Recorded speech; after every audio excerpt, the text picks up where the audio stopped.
రాష్ట్రంలో 2 లక్షల మంది మహిళా వాలంటీర్ల ఆవేదన మీ చెవికి వినపడలేదా అంటూ ఏఐటీయూసీ విజయనగరం జిల్లా ప్రధాన కార్యదర్శి బుగత అశోక్ డిప్యూటీ సీఎం పవన్ కళ్యాణ్ ని ప్రశ్నించారు. వాలంటీర్లకి కూటమి ప్రభుత్వం ఇచ్చిన హామీలు చేయడంలో చూపిస్తున్న నిర్లక్ష్యానికి నిరసనగా విజయనగరంలో ఏపీ గ్రామ వార్డు సచివాలయ వాలంటీర్స్ యూనియన్ ఆధ్వర్యంలో స్థానిక స్టేట్ బ్యాంక్ మెయిన్ బ్రాంచ్ దగ్గర గాంధీ విగ్రహం దగ్గర వినూత్నంగా నల్ల రిబ్బన్లు నోటికి ధరించి మండుటెండలో 2 గంటల పాటు మౌన దీక్ష చేపట్టారు.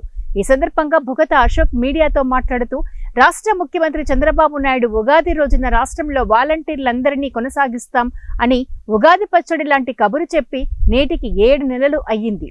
ఉగాది పచ్చడిలో తీయదనాన్ని ఆయన దగ్గర పెట్టుకుని చేదులాంటి ప్రకటనలు వారి మంత్రులతో వాలంటీర్లకు ఇస్తున్నారని మండిపడ్డారు.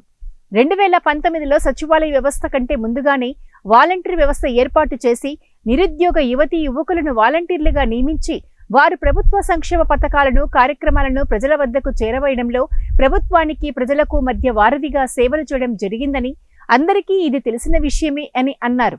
కూటమి ప్రభుత్వం అధికారంలోకి వస్తే వాలంటీర్లను కొనసాగిస్తామని ఇచ్చిన హామీ ఇప్పటి వరకు అమలు చేయకపోవడం వల్ల వాలంటీర్లు ఆవేదన చెందుతున్నారు అంటూ అన్నారు. వాలంటీర్లందరినీ కొనసాగిస్తామని చెప్పి ఒక తీపి చేదు కలిపినటువంటి ఒక పచ్చడి తినిపిస్తామని చెప్పినటువంటి చంద్రబాబు నాయుడు గారు ఈవేళకి ఉగాది గడిచి 4 నెలలు కావస్తుంది.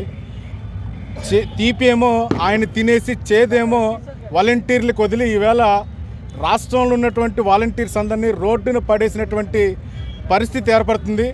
దఫాలుగా వాలంటీర్స్ని కొనసాగించండి అని ఎన్ని దఫాలుగా ఏఐటీసీ నేతృత్వంలో ఉద్యమాలు చేపడుతున్నా, శాంతియుత పద్ధతుల్లో చేపడుతున్న అసెంబ్లీ సమావేశాల్లో కానీ జరిగినటువంటి కేబినెట్ సమావేశాల్లో కానీ కనీసం వాలంటీర్ల కోసం ఒక్క మాట అయినా పలుకుతారని ఇంతవరకు ఆశగా ఎదురు చూస్తున్నారు.